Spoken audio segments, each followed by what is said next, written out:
was a lot there, and I know that the audience probably has lots of questions, so I don't want to take up all the time, but I do have a few questions about how you have sort of come to define yourself as in all the roles that you have taken on artistically, creatively, etc. The first being, tell us a little bit about how you experienced Newark growing up as a man, etc. Because Newark is so central to your artistry. Um, well, I experienced Newark growing up. I grew up at a time, I guess, when right as the community it was starting to change. You know what I mean? I grew up in the '80s, you know, and it was right around the time when the community started to change. And what I mean by that is people began to become more attached to their possessions and define themselves by what they possessed, and we were losing the community. Now, of course, I wasn't conscious of it at the time. I wasn't aware of it, but when I look back at it, I realized that that was like that was when the community was on its way out. Like, you know, as far as the togetherness and the unity that used to be, that we used to have, things changed a lot since then. I grew up in Newark, also at a time, you know, like my mom, you know what I mean. I was fortunate in that, you know, I had my mother. She had game, you know what I mean, and hustle. And what I mean by that is, like, you know, she afforded us a lot of access to a lot of things that people in our neighborhood weren't really didn't have access to, you know. And it was, you know, it was my mom. She knew the game, you know, like. Game. So, you know, if they said that you had to live in the 400 block to receive assistance, and we lived in the 100 block, my moms knew how to take the copying machine and turn that one into a four, and, you know, submit that document and say, all right, there you go. Now Right. we good to go, you know. Right, right. And we were in there. She obviously also knew we went to Science High together. Are there any other Science High School alumni here? All right, there All we right, go. Science there we High. go. Science So, high. so she also knew how to navigate the educational system to attempt to really give you a good head start. Absolutely, absolutely. And I And think what was that like? Like the difference between sort of for those of you who have not necessarily gone to, well, I mean, everything's changed in the educational landscape in Newark right now. Don't make me talk about it. But for those of you who don't know that tension of neighborhood school versus specialized high school, what was that like for you as a young male traveling from sort of, you know, the specialized school back to the neighborhood? How did that sort of impact your experience? I like to say that it equalized things for me. It balanced things. What I was seeing at home, as far as, you know, the neighborhood that we lived in, a lot of my friends, most of my friends, I may be the only person out of the guys that I grew up with from my building who didn't go to prison. And I attribute that to having a science high to go to. And I attribute actually graduating, you know, because I had an interest in school. You know, education has always been big in the household with the way I grew up, you know what I mean? Education was always a big deal. So even when I wasn't doing my best, I was doing well enough to get through and get by.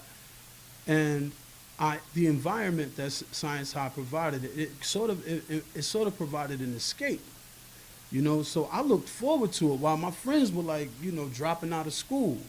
I actually looked forward to going to school, and I guess, you know, I was that was fortuitous in that I experienced or landed, you know, a space in Science High, you know, fortunate in that regard. So, you know, that's that experience.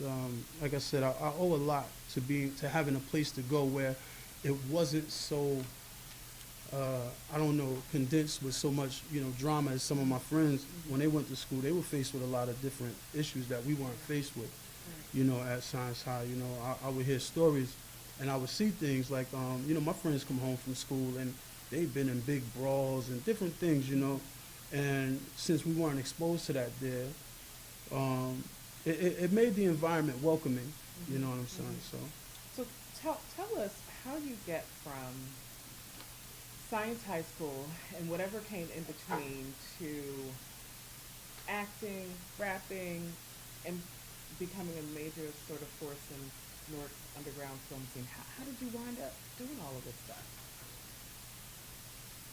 I Well, mean, it must have been a journey. it's a journey. It's a journey. I don't even know if we got the time, but We got a little bit of time. well, I always when I look at like the city, the inner city, what the kids go through in Newark, I tend to feel like most of us. I equate it to like $1 million cash trapped inside of a wallet, right?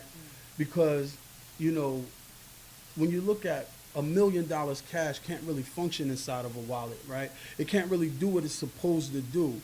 And a lot of us, we are compressed like that. We have the potential, but the wallet is comprised of all of these things, these distractions that invite us away from our potential, shows its face in different ways, certain fears or certain behaviors, hanging out with the guys, all of these things that sometimes look so appealing, but they're taking you away from your potential and your purpose.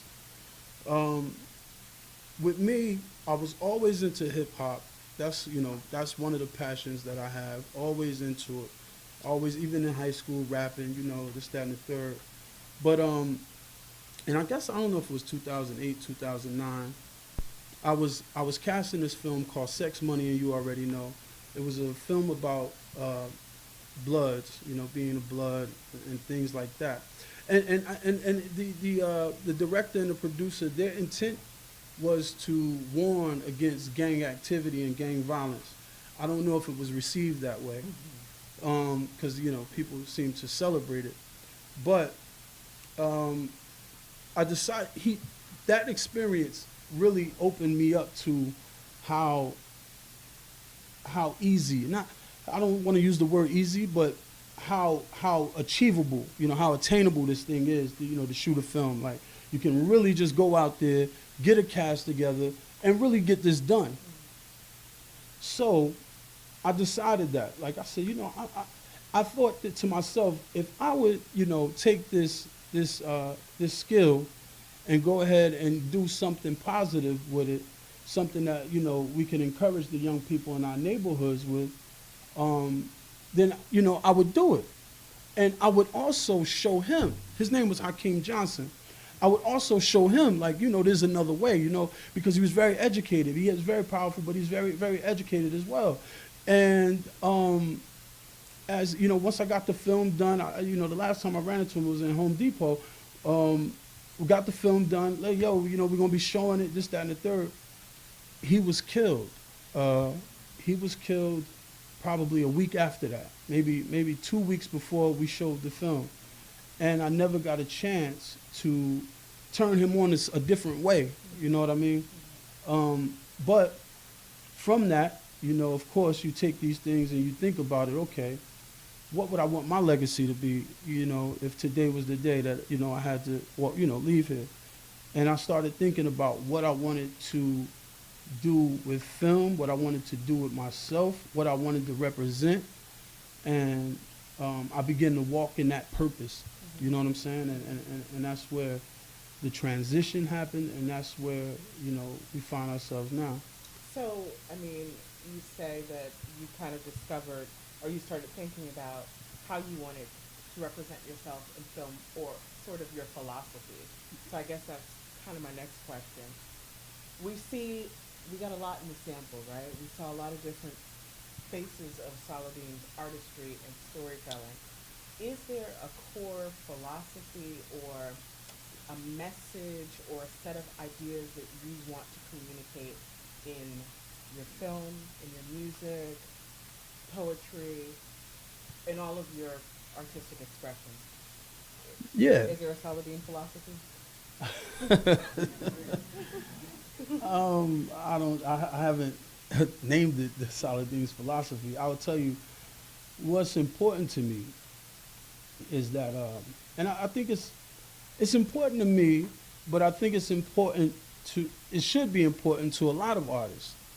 I think it's incumbent upon us to incorporate lessons of authentic and balanced lifestyles in our work. And that is what, the philosophy that I go into, that's the philosophy that I go into every project with. What, when this is said and done, what will people gain from it? You know what I mean? And how will people benefit from this? And it's not just, and I learned this today, actually, in one of my classes, that we're actually striving to not just reach the audience here, but reach the audience that they will reach, to go past them, And, that's what I approach this situation with. And I pray that, the messages are conveyed and people walk away gaining something, having gained something from that experience. Mm-hmm. So is life experience that really grounded you in the wisdom that you want to convey, the message that you want to convey? I mean, is there something specific that stands out and has influenced the way that you tell your stories? It's so many things, honestly. It's so many things. One of the things that has made me more driven is in 2009, my son went away to prison. And in that experience, I felt like I felt a lot of blame for, on me, from not maybe being there the way I could have been, and that experience is one of the many that drive me to try to save a lot of these young boys, or a lot of young people, period, And I know that the task is something that we may not be able to realize or to be able to accomplish, easily.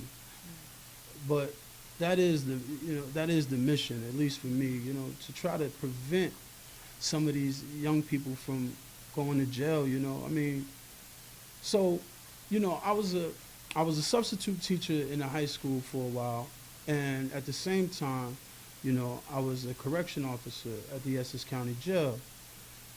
I would see guys from the high school come to the jail.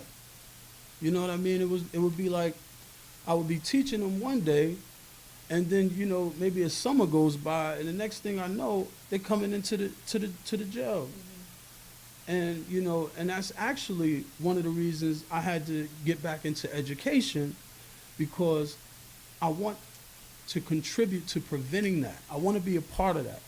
So that's your major now? Yeah, education, yeah. I'm here, I major in English education here at Rutgers.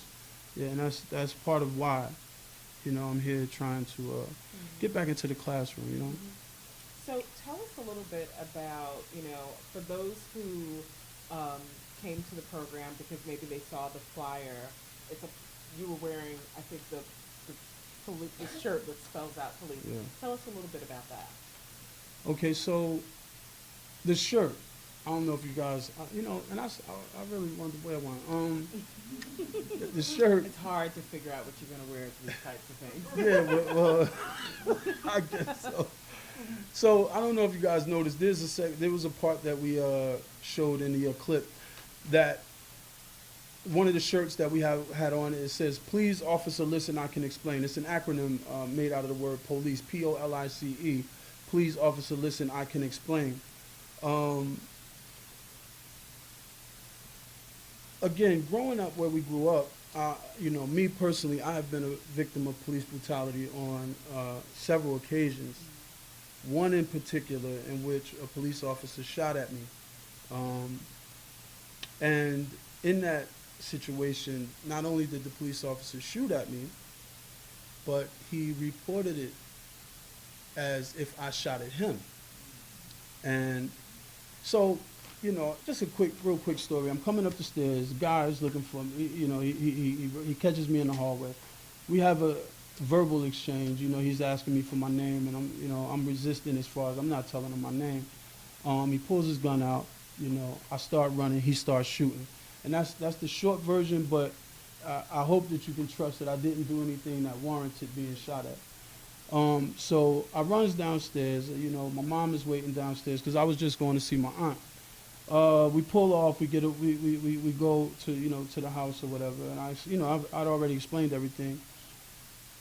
I call back down to the neighborhood. They tell me, yo, there's so many police out here. They looking for you. They saying this, that, and the third. They got a warrant for your arrest. They say that you shot at this cop. So that was in 1994. In 1996, it caught up with me. I was arrested and I went to jail for it. And I spent a few weeks in jail. I was bailed out, and the case went on for about 2 years. Going back and forth to court. Finally, now on the streets, I had already heard that this particular officer, the one who did that, because he was like stationed inside of our building, he had overdosed and passed away. He had died from an overdose, a drug overdose. And all of this time, I'm going to court. Now, I have this in my mind because I've heard it on the streets, but it hasn't been solidified. I don't know, but that's what everybody's saying, So one day, the prosecutor comes in. But before I say that, let me just tell you that, and this is, when we talk about the problems in our judicial system, and again, I know you guys don't know the story, but I hope that you can trust. I'm the one here telling it, so there's some truth in what I'm saying. They really tried to convince me to take 7 years for this crime. And and were telling me to take it like this was like it was a spectacular deal. Like, look, this is what you need to do, or you're going to get 20 years. And you're like, I didn't do it. You know what I mean? And that's my whole point. So finally, they come in, they dismiss the case through lack of prosecution. And again, like I said, that was in 1994. Now, a lot of people say, that's 20-something years ago. Those things stick with you. Like, that's not one of the things that you easily forget. Like, and I'm affected by it. So it has changed my lens on how I look at it now. And here's the irony. I work in a law enforcement field. You know what I'm saying? So the irony in that is I've experienced it from both sides. Mm-hmm. So I have a different lens when it comes down to approaching these situations when they talk about police brutality. I know that it's very possible that it can happen. And I don't negate the difficulty of a police job. The police job is very difficult. And there's nothing I would like, I don't want to take away from that. But people have to be held accountable, in certain situations when you take the law into your own hand, or if you're extreme with your power, then you have to be held accountable. So that whole movement, the name of that song is called Reversal of Fortune, and we basically speak to what if the roles were reversed? What if what was black is white and what's white is black? And how would people respond? You know what I mean? How would it be if that was the case? All right. So tell us about why you center your storytelling in work. I mean, as an artist, you're free now to sort of conceptualize your films, your music, and whatever setting you so choose to. Why is Newark so central to your storytelling? I don't know if it was, I don't know if the clips were I don't know if they represented how diverse those films are. I looked at them and when you're creating a trailer, you try to make it action-packed, to attract the crowd. But those films that you saw there, they were pretty diverse.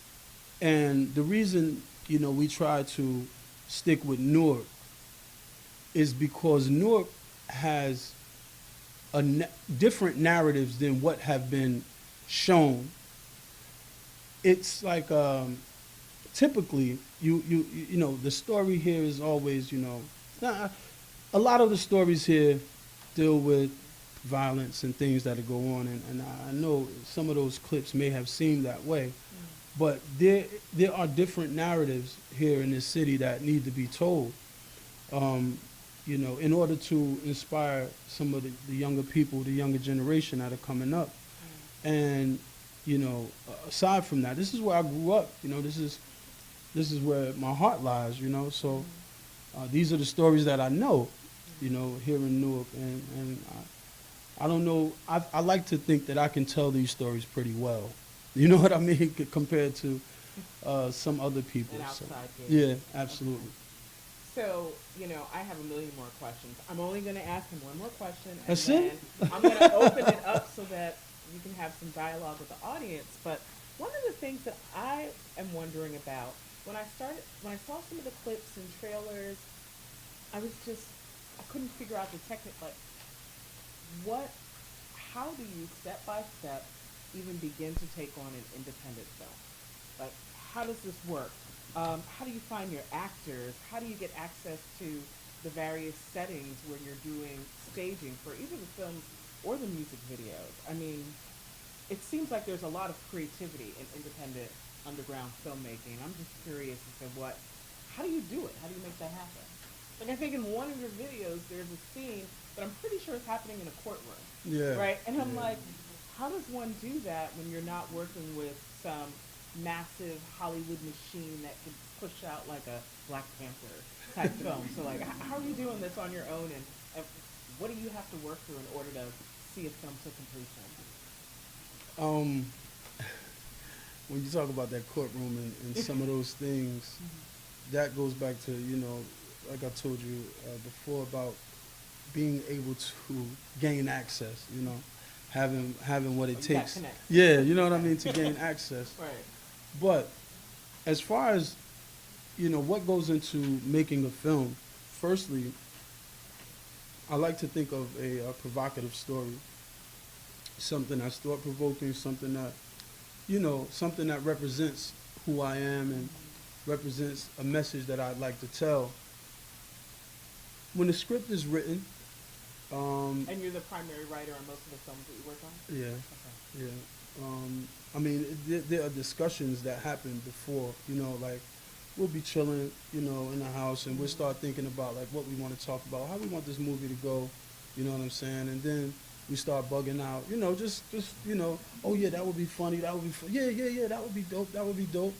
And a lot of that just sticks with me, you know what I'm saying? So, and you know what else? A lot of times what I do that I don't know, I can share it with y'all, is like a lot of times if I'm somewhere walking or if I'm in the cafeteria and I hear a conversation happening, I'll really dig into that conversation because that's a real conversation. Mm-hmm. And nobody can tell me that that's not real. Mm-hmm. So if, the guy, if a girl is saying to her friend, yeah, I finessed him, girl, I did this, you should have da-da-da.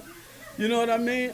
I know that that's real. So yeah, hey, but they're in the public. They're talking in the public. You know what I mean? So I'll take it and walk with it. That sounds like a public service announcement. Stop talking in public, people. So if you're watching a movie and you see it, it's real. So and then once the script is written and it's done. We'll make a decision, I'll sit with my people, my production people, and we'll decide, what we're trying to do. So we'll figure out who we're going to cast, and we'll start talking about scene locations. Then we'll have a casting call, and we'll try to get whoever is willing to come out, they come out.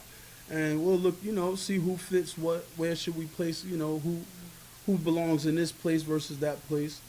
We'll cast the film, we'll have the location set, and then we'll set up the dates, what we're going to do. We're going to shoot it, and then we come out with the cameras. I have a very, my guy, and that's funny because that's how I even told you, like, yo, I got to call my guy. Like, my guy is good, you know what I mean, with the camera. So he comes out and we get it done, and fortunately we haven't run into any major problems. I'll tell you though, if you are trying to get into that film thing, be prepared to improvise at any moment. Because actors, especially if you're not in a situation where you can offer money, they will call out. Like, you'll be like, and because sometimes they don't realize how important they are to the role. They'll look at the role and say, well, all I'm saying is, but you don't know how important that has, that has to be said. You know what I mean? Because it's part of this whole thing. And a lot of times you have to improvise. You'll have to say, hey, my man, walking down the street, like, yo, you want to do something? Check this out, man. Here, get involved with this real quick.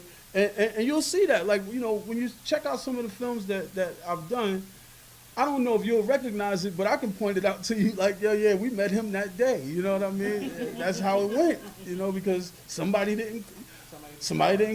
called out, you know what I mean? So, that's the thing. And I'll tell you another thing. Don't procrastinate.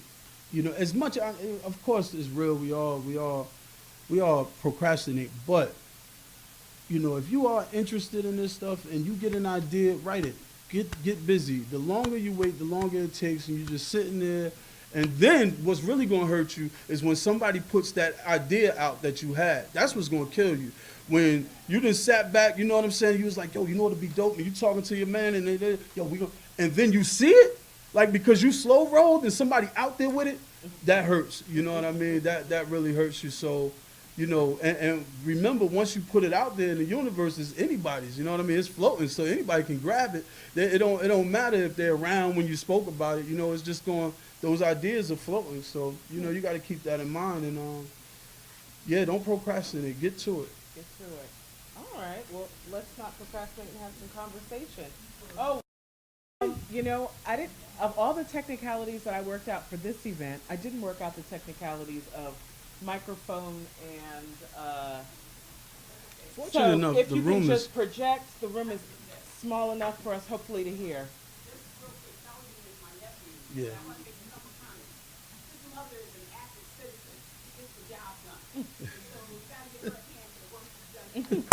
That's my mother right there.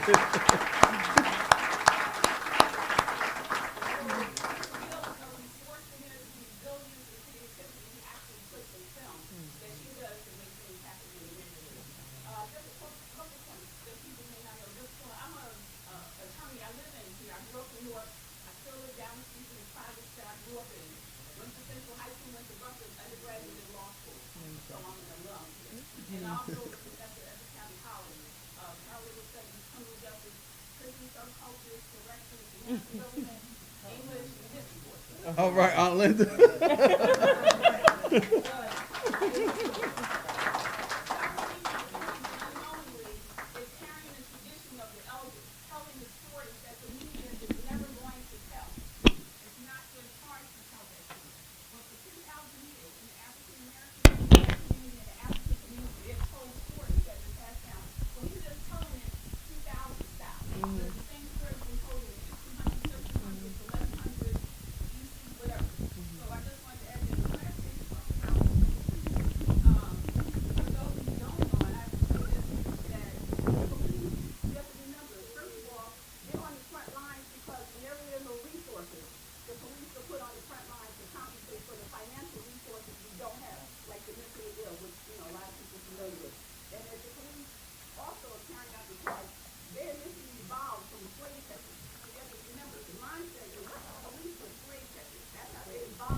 Thank you.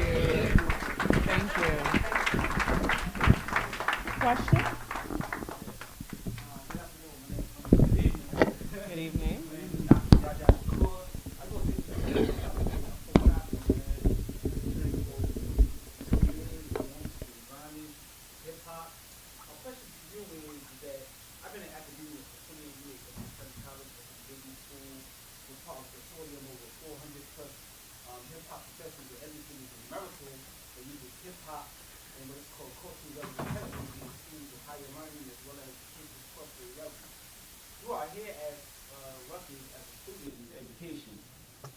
What aspirations do you have to bring hip-hop to academia, because you are here, as well as bringing back to the K to 12th grade school system of the minds of young people in the city of Newark and throughout America and throughout the world?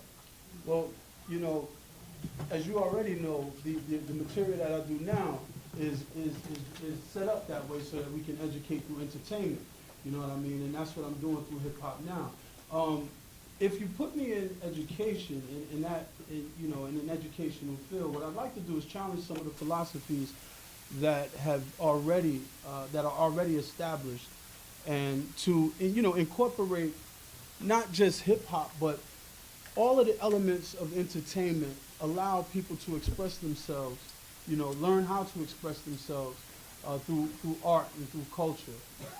That's one of the things that I'd like to do. If once I'm done, I want to get away from the if thing. Once I'm finished and I'm actually in there, that's one of the things that I like to do. So you will be seeing more of that. You know what I mean? Once I'm into the position that I like to be, you'll see education. You'll see education, hip hop reflected in the style that I'll teach. Thank you, Chaja. Thank you. Thank you. Can I sneak in another question? We do have a microphone in the center in the event that someone wants to ask a question after me. Time for me, I became a historian because Mr. O'Neill was just a history teacher extraordinaire, and I haven't stopped chasing the past since. Who inspired you to travel the road of potentially becoming an English teacher? We don't have nobody from science, right? Nobody. Only But what person. year? I'm a little past. Uh-oh. Okay. Mr. Gaylord. Anybody familiar with that name? Oh, he's still there? Yeah. Mr. Milton Gaylord is like the inspiration behind me wanting to go into English.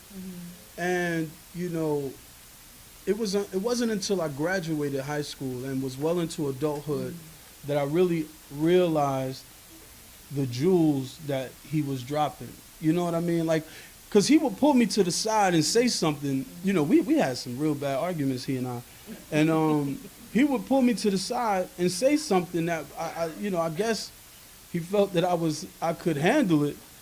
And I despised him, I guess, at that time. Like, I didn't get it. You know what I mean? You're 16, 17 years old, and the teacher's telling you, yo, man, you're gonna be a bum. You know what I mean? Like, yo, you got to be a bum, man, if you don't straighten up.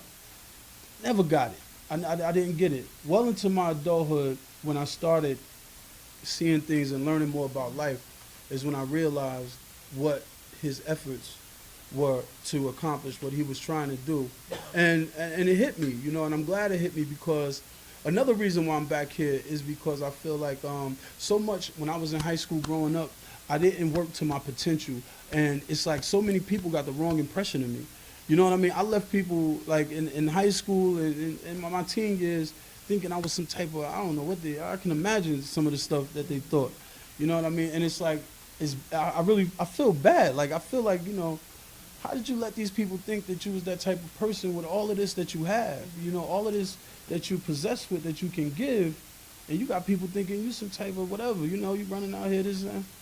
So Mr. Gaylord is the person who I say is who inspired me to want to go back to school and to pursue English in particular, Absolutely.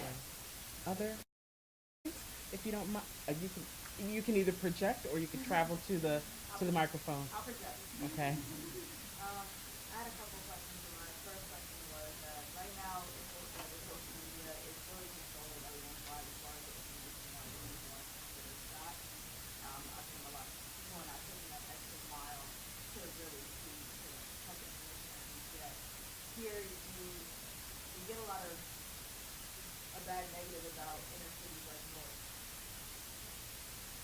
How do you compete with social media when with your film, knowing that like right now social media, people even put movies up there, their own film.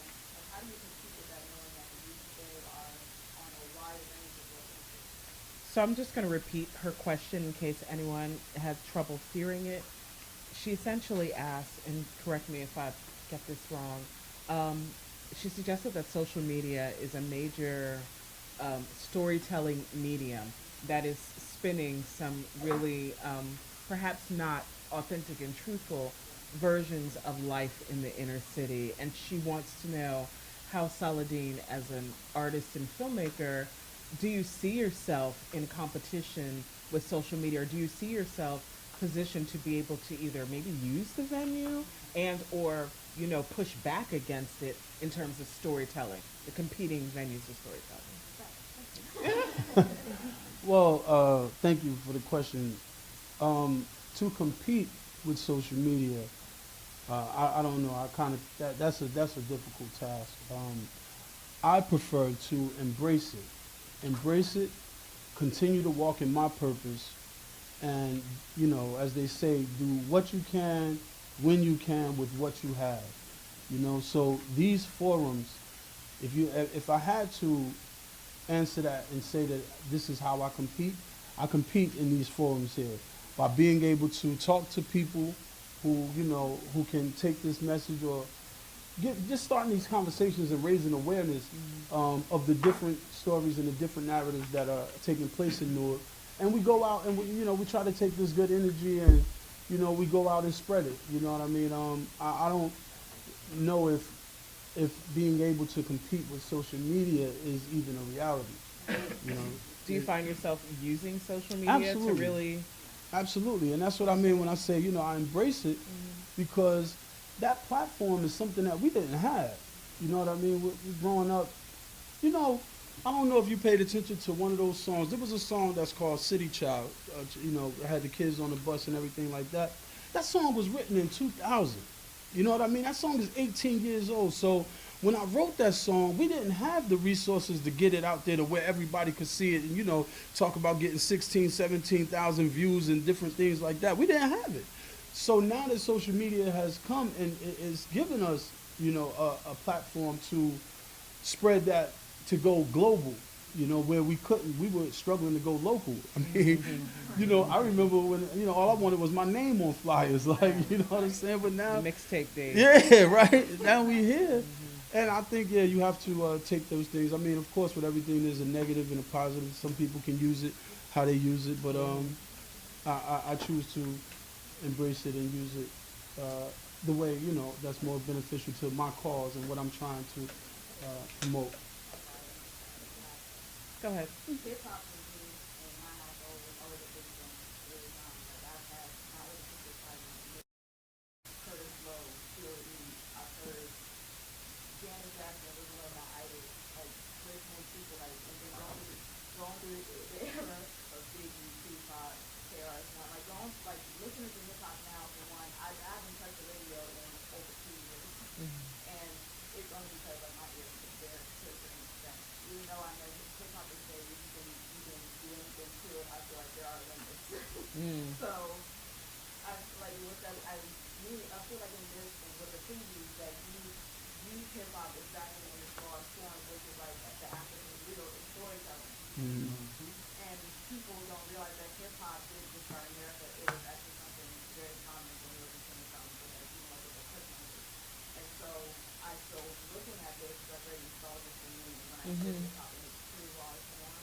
So that's even another thing where I'm like, how do you compete with that? Like knowing that a huge conglomerate of like you today listen to music that don't have that storytelling. Like even Biggie Smalls had his own storytelling, whether it was about women, money, or him listening to the game and only being there for a very short time. It was his story nonetheless. It was true. So like hearing some of these artists, how do you compete with that? Yeah. Storytelling versus the trip trap Right. You know what, though? nonsense. Did I say Thank that? you. No, Okay, but, good. you know. All right. Well, just, I don't know, maybe about 3 weeks ago, I turned 21 Savage on Pandora. And I'm telling you, you know, we can say what we want, and I understand that. It is hard to grasp it. But these kids, they have a story. The young people, they got a story. It's, you know, hey, Can it's you hard. hear it? Can you make sense You know of what? it? If you put the headphones on, you put the I lived in headphones South on. Carolina for 3 years. You know what I teached at mean? the University of South Carolina, and even All right. before I just Well, I couldn't find the story. So. Well, listen, we got to remember this. We got to remember this. Correct me. Help me.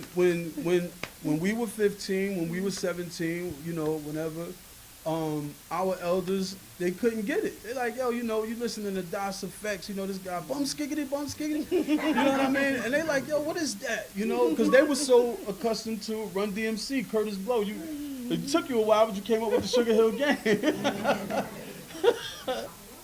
All right, absolutely. So, you know, so they were so accustomed to that sound. So when the sound changed and we were, you know, we had Onyx, we had this one and that one, they were resistant, which is usually the case when something new comes along. Like, you know, the people who are accustomed to what they're accustomed to, they tend to resist. You know what I mean? So when they're coming out, you know, the young people, they got the 21 Savage, they got this, they got that. You know, I don't know all of their names, but Kodak Black, I kind of liked him too. We got to realize that they understand it. Like, you know what I'm saying? Like, you and I, we may struggle to understand it. And if you, I see you talking about something. You know what I mean? If we struggle to understand it, but they understand it. They understand that language. You know, like we didn't like even the emoji I think language. that you're being tremendously generous. I know. I'm really gonna go inside the actor studio for a second. Listen. I think you're being tremendously generous because when I ask my children, what's the little little Lucifer, whatever? What is he saying? My son looks at me and puffs up his chest, and he's like, he's saying, and there's nothing that comes after that. And I don't want to get. I don't even think that he has a real grasp on the storytelling. Because I understand what you're saying. 'Cause my mother, when I used to listen to the party with Lil Wayne was something new Yeah. to her. My mother chastised me. I said, Mother, when you listen to Ray Charles, I'm sure your parents had something like, Yeah. didn't feel comfortable like you listen to certain artists like Lil Richie and what have you. And so it's not even that. I'm having debates with my nieces who are like, she's 21, I'm 25. The span is getting shorter and shorter when we're having disagreements about the music that we listen to. Versus like our parents and on us, I'm talking about my niece who's only a few years behind me, and it's like, what are you listening to? I'm listening to Uzi Bird and Kodak Black as well. There are definitely listening to tracks that I like, that's all I can bother with that. But the spectrum has gotten so big, so much big, to where even the artists who are bending the game, like Jay-Z and Beyonce, where it's like, you don't make any recognition for what this industry has done for many communities. Sadly, hip hop has been that way, right? We abandoned our you know, artists that we grew up on. Like, you know, we abandon them quickly, right? You know, as soon as they get to a certain age or something, we're not checking for them no more. But you know what I do encourage is, and this is what has happened to me, and this is what I do. Try to expose, you know, you say it was your niece or your sister? Yeah, expose her to something different, you know? If you got something in the car or something that's, you know, that you feel is appropriate and will help her, expose her to it, because that's what my older brothers did. You know, my older brothers would take me out and let me hear different music and different things. But let them have, well, this is me, you know what I mean? I hate that when it gets so, I don't want to use the word hate. I don't really like the violence in some of it, you know what I mean? But we have violence in our music too. But they have that language that they understand, and I don't know if it's for us to understand. You know, like even with the emojis, you know, on you know, in communicating, that has become a significant part of communicating. Like, where we may feel it's inappropriate. You know, somebody passes away and somebody sends an emoji of the tears, and it's like, yo, man, you know, this is serious. But they understand it. You know what I mean? They understand it, and they receive it like yellow face with tears. yeah, but they understand it. You know what I mean? And it's like they understand it. They say thank you. You know, I appreciate that. You know, because it's a language that they have that we need to tap into it. We try to tap into it, but it's not for us. I think they have it. You are high school classroom ready. Your generosity and empathy is all the way there. But I do think that she really has targeted on something. Your style of music is very much back to what I'd like to think of is this traditional element of storytelling in hip hop, which made it so brilliant and so revolutionary in its early days, for sure. Other questions? Thank you. We got here, and do you want to project or you want to go through the microphone? I can project. Okay. Since most of your movies are based in Newark, evolving through gentrification, so how are your movies going to evolve too, since it's the storyline of Newark? Well, Gentrification in Newark. Did everybody get that? So Newark is the base. yeah. Well, you know, as those things happen and these changes occur, you know, naturally everything that we're involved in will reflect that change. You know what I mean? I've never really, until now, I've never really considered maybe even, you know, discussing that whole gentrification issue in some of our material.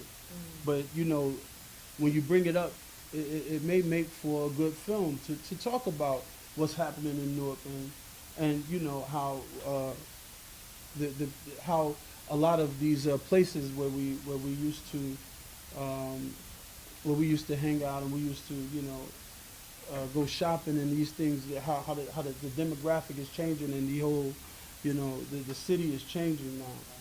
What were you gonna say? Because I went to high school in North, I live in North. Um, Downtown is changing, whereas kids used to go broader market to hang out, whereas now it's a convention center. So it's a lot of business people, whereas there's not as many kids on downtown anymore. Like there's a lot more police officers. So I believe like that's really a good idea to put in your movies with how kids are actually being affected with gentrification, not only like physically but socially between interactions between one another and different types of things. If I do that movie, you tell me I owe you some cash. Oh No. no! But no, because that sounds like a very interesting. That sounds like something that's very interesting. I have to explore that. You know, a lot of things I guess have changed over the years, and not just what you just described as far as what's going on in the downtown area. We when I was younger, we had a lot of things that kept us off the streets, and those things don't exist no more.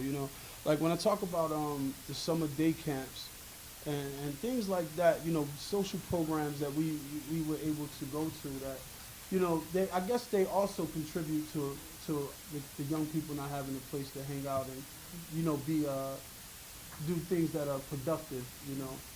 So, but as far as what you said, yeah, I really like that, and I really think that that's something that we should probably talk about more. Matter of fact, before all of you guys that are here, please, this is a sign-in sheet where I would like to keep you updated on any projects that we have coming out. There's a movie called The Piece of the Action that is still in the theaters. It's going to be showing very soon. I'd like to invite you guys out. So please, the sign-in sheet is out there. If you could just sign your name, your email address, so that we can keep you updated and in the loop, I'd appreciate it. Also, there are some of our movies, DVDs that we have out there. So check them out. They pretty good stuff. Time for maybe 2 more questions, and then we'll have to have some refreshments and give you an opportunity to talk to Saladin and all that good stuff. So we'll go here.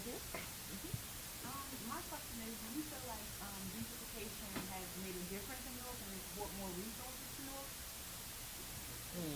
So did everyone hear the question? Has gentrification made a difference in Newark and brought more resources to Newark? I think the possibilities. I think the possibilities are there, and just like we were talking about with other things, I don't think we should be so resistant until we, can see what's taking place. I don't want to see us ran out of our communities, at all. But if we can get resources that we can benefit from, I'm not opposed to it. You know what I mean? And I don't want to say the wrong thing because that's such a touchy subject, right? Like so many people feel like, they're trying to get the blacks out, and all of this. So I try not to talk. I don't know too much about it, you know what I mean, to be to engage in such a very deep conversation about it. But I will say that if the resources come and we can benefit from them, then I'm not sure that I oppose that.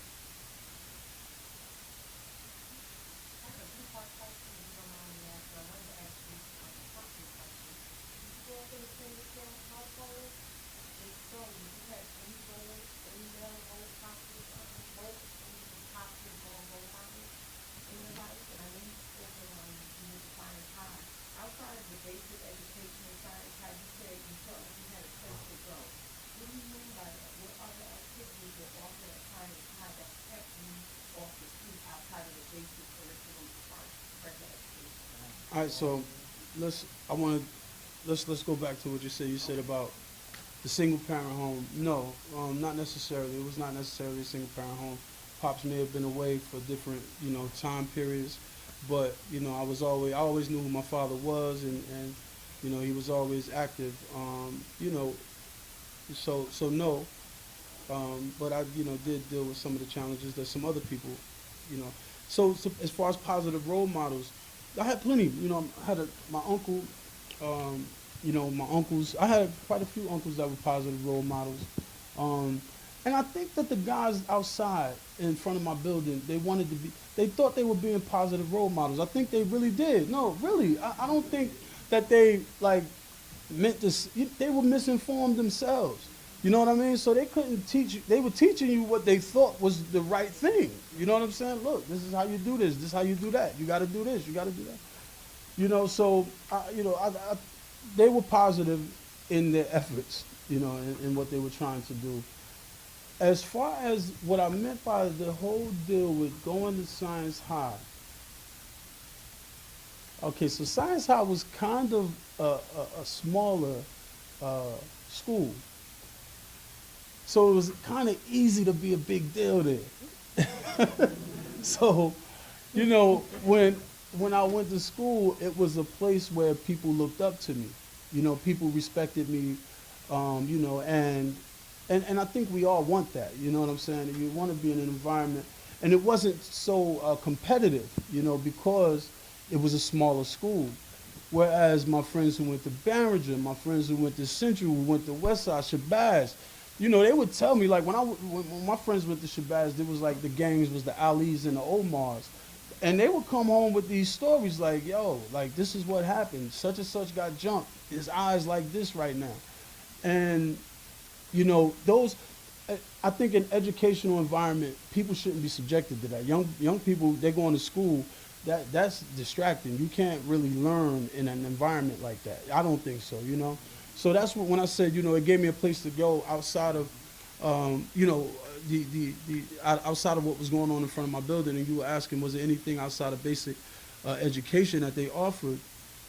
It was. I don't know. They kind of pushed you to do a little bit better than. You didn't do the nerdy stuff like I did. Yeah, well. There were lots of opportunities for nerds.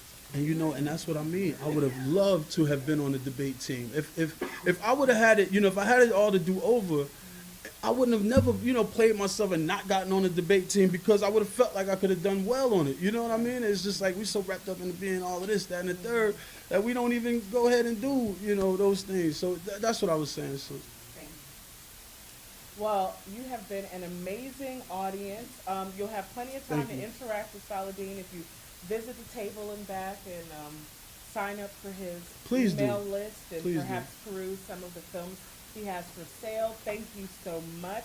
Thanks to the History Department, AFAM, to Christina Strasburger, our department administrator. She does everything. Thank you, Christina. Thank you to Melissa Cooper for having me. Thank you.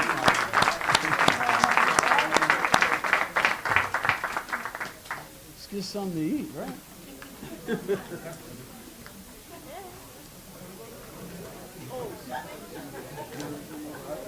Watch out.